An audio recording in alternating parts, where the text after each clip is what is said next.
Damos paso a la conferencia La solidaridad y la salud en el mundo tecnológico. Va a coordinar la sesión la doctora Laura Bogado e integra la misma el doctor Jorge de Al y la licenciada Carolina Hornos. La doctora Laura Bogado es especialista en mejora, integración y automatización de procesos en pymes. De formación contadora tiene un Executive MBA del IAE. Dentro de OSDEPIM lideró proyectos de reingeniería y despapelización en las áreas de finanzas y padrones. Actualmente se desempeña como subgerenta de desarrollo de mercados estratégicos en la gerencia de relaciones institucionales. El doctor Jorge de Al es médico, presidente del Sanatorio Otamendi y fundador de la Asociación Civil Cuerpo y Alma. La licenciada Catalina Hornos es psicóloga, psicopedagoga, fundadora y directora general de la Asociación Civil Haciendo Camino.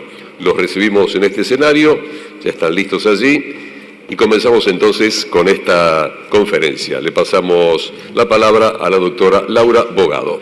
Bueno, buenos días a todos. Buenos días, Catalina. Buenos días. Bienvenidos. Buenos días. Jorge. Bueno, la idea ahora es, por un momento, olvidarnos que estamos en un congreso de salud y tecnología y hablar de solidaridad. Para esto, bueno, creo que a veces una imagen habla más que 1000 palabras, así que, bueno, tenemos un videíto como para presentar y después comenzamos. Dale. Perfecto.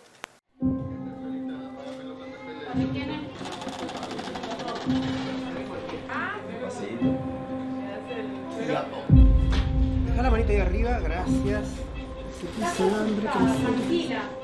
Ahora sí ponemos la manita.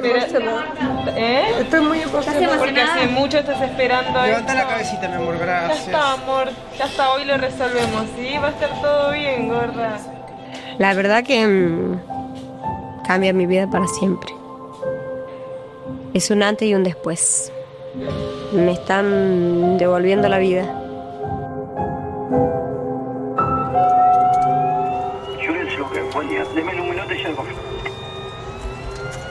Nunca he visto un equipo de trabajo tan grande, tan precioso, y puedo entender por qué Cuerpo y Alma. Y jamás me imaginé que la campaña grande era esto. Necesidad, esperanza, gratitud. Eso es. ¿Vos tuviste un accidente de moto? Sí.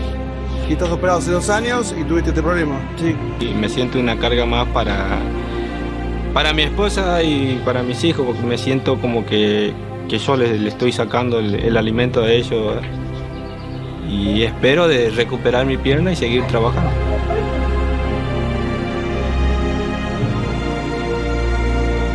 No me imagino él sin vista, cómo hace para vivir, para luchar cada día. Y bueno, no sé, si yo llego bien, me toca hacer un trabajito, voy a hacer. Lo voy a hacer para poder mantenerme.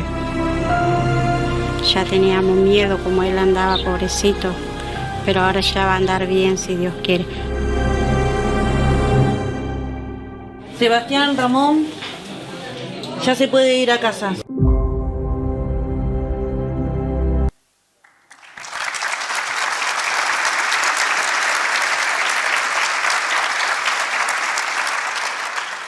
Bueno, el videito es de Cuerpo y Alma, que están cumpliendo 20 años hace poquito.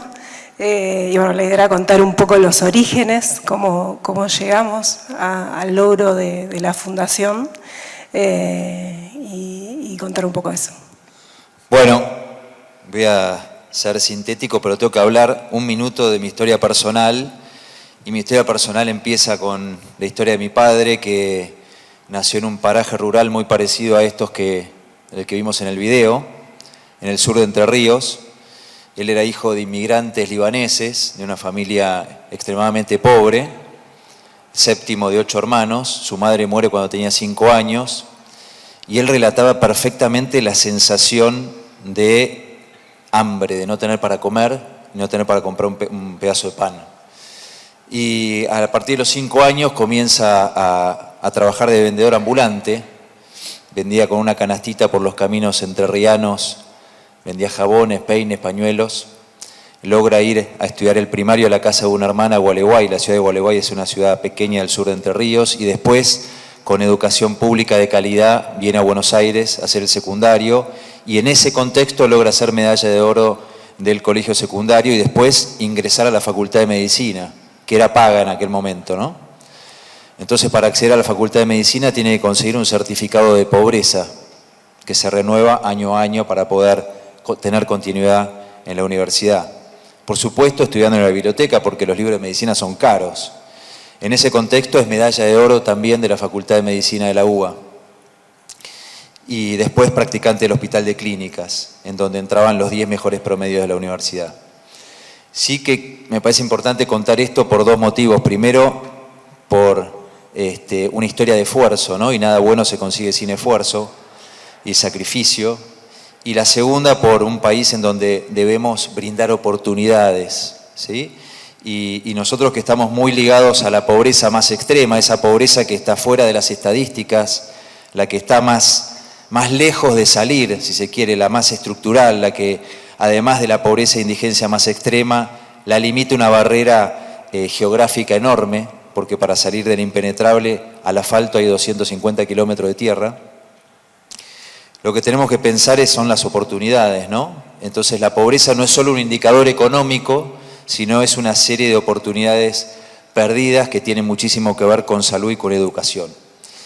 Y sí que también para todos nosotros que conformamos la sociedad civil, las diferentes organizaciones médicas, creo que es una responsabilidad poder acercar alguna solución y colaborar para que no haya tantas asimetrías, ¿no? Hoy, fíjense que cuando miramos la mortalidad infantil de Argentina, que está en un valor cercano a 8 por cada 1000, cuando miramos esta región geográfica, el valor es de 30 por 1000, para poner marco y contexto a lo que tiene que ver con las asimetrías de salud en el país, ni que hablar con algunas enfermedades directamente vinculadas a la pobreza, falta de agua potable, vinculadas a diarreas infantiles, contaminación con arsénico y el emblema, si se quiere, de nuestro país, la enfermedad de Chagas, ¿no?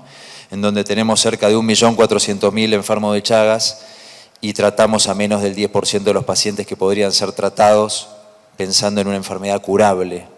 Y si se quiere, miramos del otro lado del partido, del lado de las oportunidades, expresado en una enfermedad, si se quiere, más conocida para nosotros, el HIV.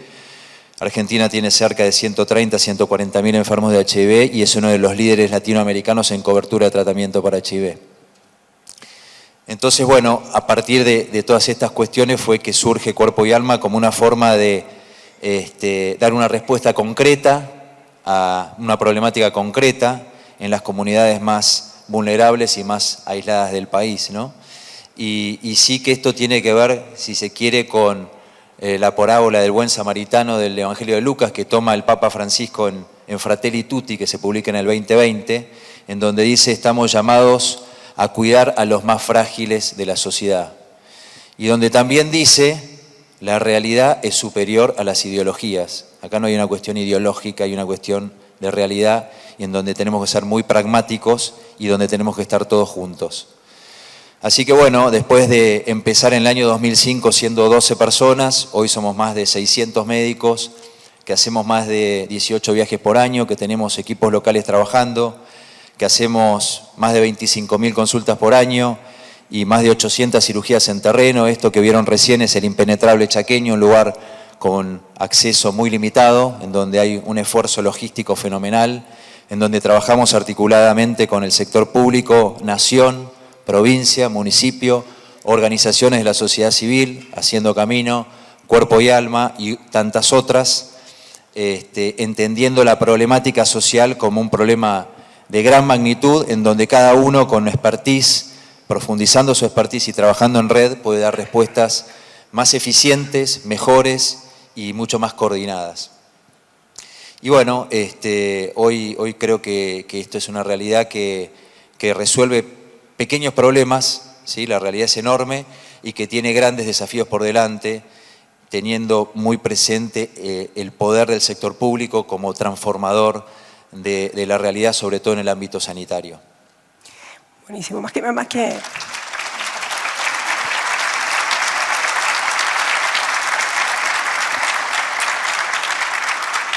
decías pequeños problemas, pero más que pequeños son básicos, problemas básicos. No sé si son tan pequeños, teniendo en cuenta la magnitud del problema, ¿no? Y en tu caso, Catalina, la Fundación Haciendo Camino. Bueno, nosotros empezamos también hace 19 años.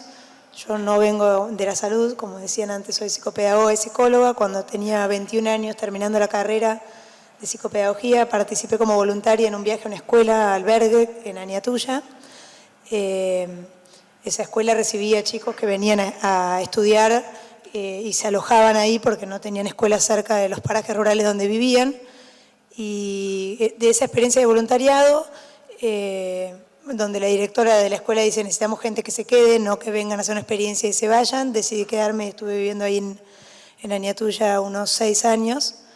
Y bueno, en esa experiencia de convivir con la pobreza, que yo siempre digo, uno sabemos que hay pobreza y conocemos los números, las estadísticas se publican todo el tiempo, ponerle rostro, ponerle historia a cada una de las personas que están atrás de esa estadística para mí fue muy importante. Una de mis tareas era salir a buscar a los chicos que abandonaban la escuela, donde me acuerdo que el primer cuatrimestre viviendo en Aniatuya hubo 3 chicas de 7º grado que dejaron, porque estaban embarazadas, dejaron de estudiar. Bueno, en esas visitas me encontraba con chicos que habían dejado de estudiar porque no tenían zapatillas o porque no podían comprar los materiales. Y en una de estas visitas me encontré con una madre que tenía, que me explicaba que su hija había dejado de ir a la escuela porque ella había estado internada con su bebita, su última hija, que en ese momento tenía 3 meses y pesaba 2 kilos cuando yo fui a hacer esta visita. Bueno, yo estuve acompañando un poco a la mamá ese día, a prepararle la leche, a buscar agua en un canal para calentar el agua y bañarla. Y cuando me muestra la leche que le estaba dando, en vez de diluir leche en polvo en una mamadera de agua, por error estaba diluyendo leche líquida en una mamadera de agua. Cuestión que yo un poco le expliqué que seguramente era leche en polvo, pero bueno, a las 2 semanas vuelve su hija mayor a la escuela y le pregunté, ¿cómo está tu hermanita? Y me dice, mi hermanita se murió. Y un poco sentí esa responsabilidad de decir, esta mamá no la podía cuidar, yo estuve en su casa, entendí que ella no estaba en condiciones de cuidarla y no hice más para evitarlo. Y de alguna manera, después de esa experiencia, entendí que no merecía las oportunidades que había tenido si no era capaz de luchar para que ellos también tuvieran esas oportunidades y en este camino de encontrar a las mamás con muy poca formación y muchas adolescentes embarazadas, decidí que ese era el lugar donde quería trabajar y así surgió Haciendo Camino, como una organización que al principio fue muy chiquita, pero que hoy tenemos 14 centros en distintos lugares de Santiago y de Chaco, con equipos permanentes viviendo ahí, que trabajan en nutrición, en pediatría, en estimulación temprana, trabajo social, acompañando sobre todo chicos de 0 a 5 años, desnutridos o con alto riesgo social, y bueno, y a sus madres dándoles herramientas, por un lado herramientas de apoyo a la crianza, pero por otro lado también herramientas de oficios para aumentar sus ingresos y poder responder a las necesidades de sus hijos. Eso es un poco la historia. Fantástico.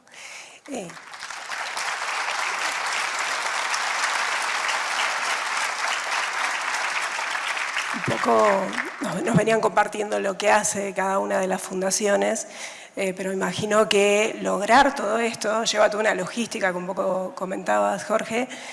¿Cómo se hace posible? ¿Cómo lo hicieron posible? Mira, lo primero que nos pasó es identificamos los problemas. La realidad se impone de alguna manera, entonces empezamos a darnos cuenta de que cuando empezamos a trabajar en el año 2005 y que con un criterio sanitarista, si querés, trabajábamos principalmente con médicos clínicos, pediatras y ginecólogos, bueno, eso está muy bien, pero claro, no alcanza, porque cuando no tenés un oftalmólogo y tenés un paciente con cataratas, no hay otra manera de resolverlo. Y eso se replica en todas las especialidades médicas, de manera que empezamos a incorporar especialistas de diverso tipo que permitían resolver los problemas concretos que la gente necesita, ¿no? Yo creo que ese es uno de los grandes problemas que tenemos en las regiones más alejadas de los centros urbanos, que tiene que ver con especialistas adecuadamente entrenados. Entonces, bueno, progresivamente eso fue evolucionando y empezaron a asistir algunos cirujanos plásticos que podían hacer algunas pequeñas intervenciones con cirugía local, pero después empezamos a soñar en que podíamos traer más equipamiento y más infraestructura, y eso requería un esfuerzo logístico superior. Y como ya había hablado antes de las sinergias, empezamos a recurrir a organizaciones que se dedicaban a logística específicamente, y de hecho hoy trabajan dos muy importantes con nosotros, que tienen una tarea fundamental que básicamente tiene que ver con poner en funcionamiento una serie de quirófanos con cirugía laparoscópica, con cirugía oftalmológica, en el medio del impenetrable, ¿no? Para que se den una idea, nosotros hicimos las primeras cirugías del impenetrable chaqueño en el corazón geográfico, que es la localidad de Nueva Pompeya, ¿no? Llevando toda esta infraestructura y equipamiento a un lugar, a un hospital de muy pocos recursos. Con muchísimo esfuerzo, pero te diría que con el concepto de sinergia y trabajo en conjunto y trabajo en equipo, creo que como bandera principal. Y ese contraste es interesante, ¿no? Como hablando de tecnología, quizás tecnología que no es nueva, recién llega a determinadas regiones, pero también hacer lo posible, o sea, lograr que llegue a esas regiones, requiere todo un esfuerzo. Ustedes trabajan, Catalina, permanentemente en contacto con eso, donde estamos hablando de que no hay agua potable.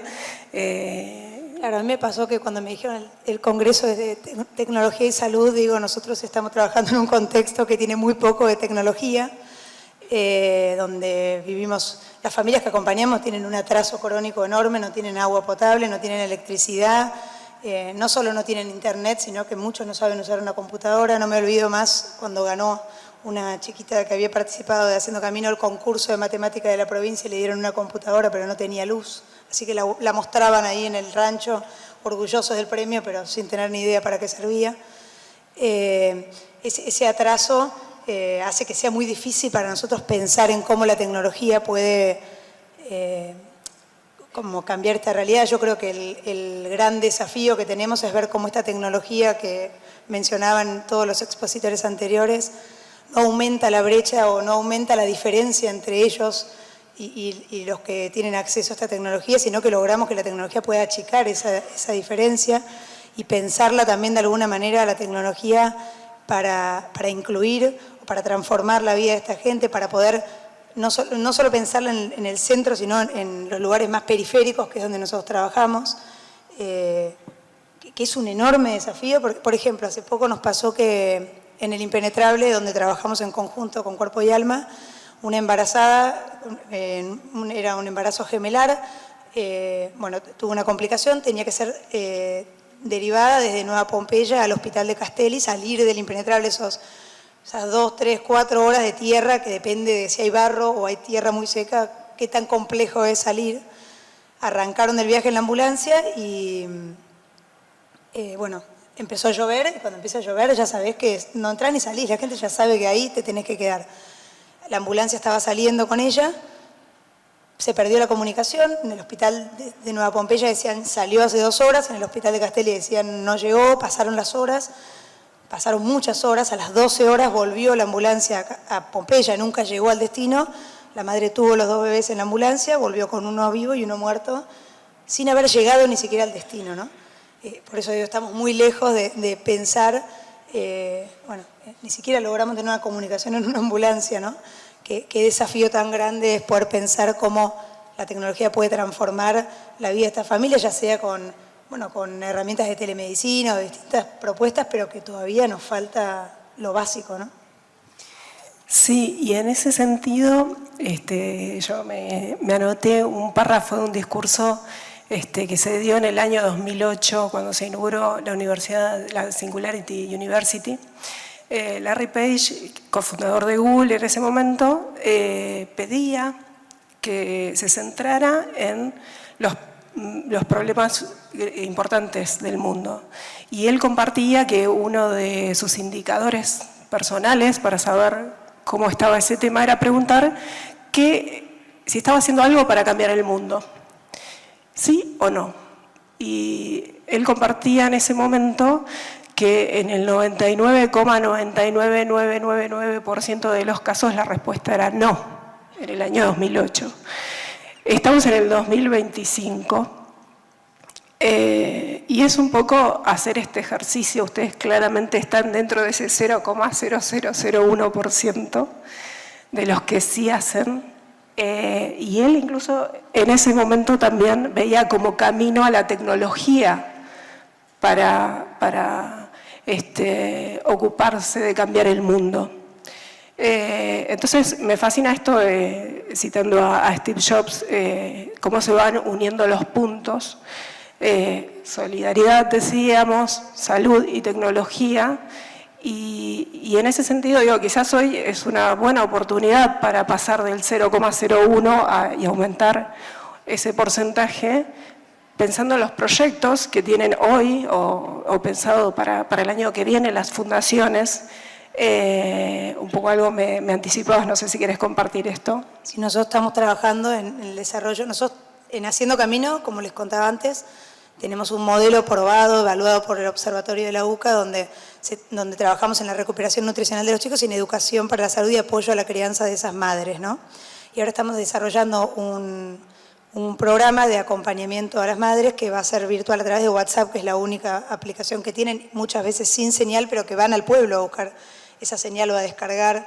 Entonces, bueno, a través de WhatsApp recibir, de acuerdo a la edad y el nivel de desarrollo de ese bebé, los consejos para la crianza, para la alimentación, para la prevención de accidentes y un montón de información más, además de un bot que pueda contestar preguntas y dudas de las madres. La idea nuestra es llegar a todos los lugares donde la pobreza rural hace que las mamás no tengan acceso a profesionales de la salud así de manera recurrente. Así que bueno, estamos trabajando en eso, siempre buscando aliados locales en cada una de estas localidades de Argentina donde está esta pobreza y este aislamiento. Bueno, buscar aliados estratégicos que nos permitan llegar a cada uno de esos puntos aislados. Es nuestro proyecto para el año que viene, que estamos terminando de desarrollar el programa ahora. Excelente, y pensando un poco en ese proyecto que me parece súper interesante y en un punto básico, ¿no? Volviendo al tema de la tecnología, digo, cómo con un WhatsApp se puede resolver cuestiones de seguimiento médico que cambian realidades, cambian vidas, cambian el futuro de las personas de esa región particularmente, que es donde ustedes trabajan, y de alguna manera también transforma a quien lo hace, ¿no? No sé, o sea, las personas que participan de estos programas, Jorge, de alguna manera también imagino que tienen como una transformación, como les ha pasado a ustedes a partir del contacto que tuvieron. Sí, sin duda la experiencia es transformadora por varios motivos. Yo te diría, la primera tiene que ver con el conocimiento real de terreno y de lo que pasa en nuestro país. Nosotros que muchas veces trabajamos en un ámbito de una burbuja en la capital federal y no tenemos conciencia de lo que pasa en la Argentina más profunda, a veces ni conocemos las provincias, entonces sí que me parece que ese es un punto. El otro punto central tiene que ver con quizás el sentimiento o el propósito más profundo que existe cuando elegimos ser médicos, ¿no? Y cuando hacemos el juramento hipocrático, cuando terminamos la carrera, y eso digamos, le da muchísimo sentido a esto que hacemos, que básicamente es juntarse con un grupo de gente que no conocemos a trabajar por gente que no conocemos. Sin rango, sin cargo, sin ningún tipo de cuestiones superfluas que están en la cabeza de las personas, simplemente como un equipo de trabajo en conjunto que requiere mucha unión, porque el desafío es extremadamente complejo desde lo logístico y desde el trabajo operativo en terreno.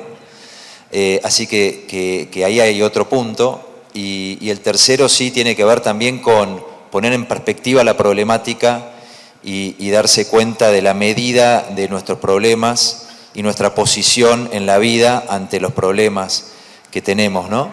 En donde sí que creo que el desafío ahí tiene que ver con combatir con mucha perseverancia la frustración. La frustración es un mal súper complejo, porque la frustración nos lleva a la inacción y a la resignación. Entonces, el camino común es llevar a la resignación, ¿no? Es lo más fácil, es lo es lo que nos sale más intuitivamente. Entonces yo creo que acá el desafío es cómo salir de ese ciclo negativo de la frustración a la resignación y cómo pensar que nosotros somos parte del problema o somos parte de la solución, ¿no? Y cuánta responsabilidad tenemos para llevar adelante ese camino. Sí, y ser parte de la solución te saca de tu zona de confort, hace que tomes contacto con otras realidades y poner el cuerpo a lo que uno hace, que es un poco lo que hacen ustedes. No sé si quieren compartir algo más, si no compartimos el último videíto, que lo mismo me parece que es como bastante simbólico con respecto al contraste que tenemos en el interior y acá en Buenos Aires. Sí, yo solamente para terminar una cosa, creo que un poco lo venía diciendo Jorge, nuestro país tiene como dos lados, un lado donde están los que nacemos en el lado de las oportunidades, los que elegimos qué vamos a estudiar, qué queremos hacer, planteamos nuestro proyecto de vida, y por otro lado está el lado de las necesidades, donde muchos nacen y no tienen esta posibilidad de elegir, sino de repetir por ahí esa historia, esa pobreza que se repite de generación en generación, de la cual es muy difícil salir, y que si bien es aleatorio el lado donde nos toca nacer, lo que hacemos con lo que nos tocó no es aleatorio, es una decisión y que es importante, si nos tocó nacer del lado de las oportunidades, poder asumir la responsabilidad de darlas también a otros, ¿no? ¿Y qué crees que debería cambiar como para que cada uno desde la individualidad haga cada día o tenga presente que cambie?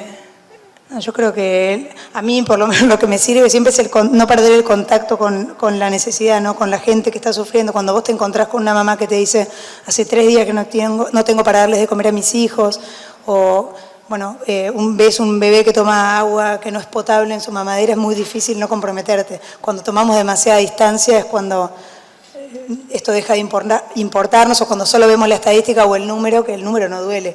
Lo que duele es la historia del otro lado. Como no perder el contacto con esa historia, creo que es lo que nos mantiene en el camino correcto. Claro, lo terminamos naturalizando. Perfecto. ¿Vos, Jorge, querés sumar algo más? Bueno, una pequeña anécdota, que tenemos muchas, pero la semana pasada que estuvimos en Impenetrable, en Miraflores particularmente, después del primer día de trabajo intensivo, nos juntamos a conversar con los oftalmólogos, y en este caso los cirujanos que hacen cirugía de cataratas, y le pregunto a Juan, ¿cómo venimos, Juan, con la cirugía? Me dice, bueno, bien, muy bien, no hemos tenido ninguna complicación, hoy operamos 16 pacientes de cataratas, los 16 llegaron ciegos. Wow. Wow. Un aplauso.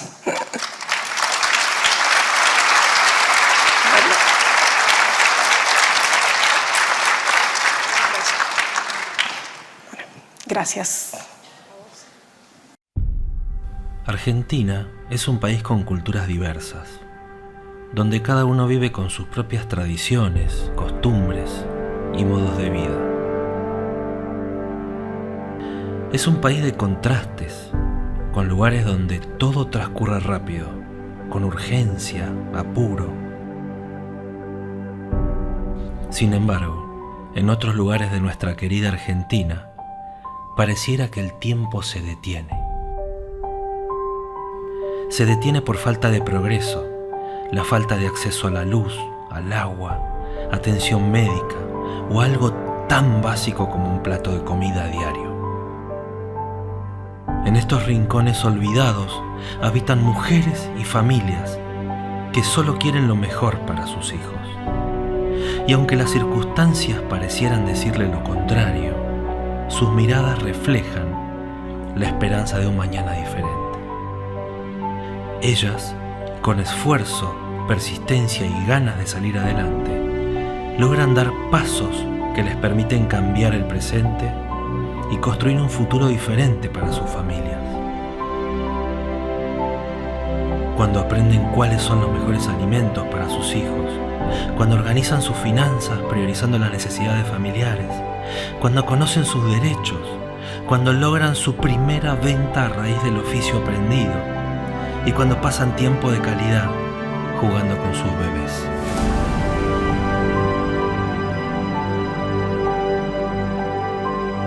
gracias a un equipo de profesionales comprometidos con cada una de las familias, logramos llegar a donde nadie llega. Nadie ni nada. No llega la atención médica, ni medicamentos, no llega el agua potable, no llega la educación de calidad, no llegan las oportunidades laborales. Trabajamos incansablemente para que estas madres tengan las herramientas para mejorar la calidad de vida de sus familias. Nos negamos a aceptar que el contexto vulnerable donde miles de niños nacen pueda determinar su destino. Apostamos a romper el círculo de la pobreza. En cada sonrisa, en cada aprendizaje, en cada logro, encontramos la razón de nuestro esfuerzo. Juntos caminamos hacia un país con igualdad de oportunidades. El camino es largo, pero cada paso cuenta.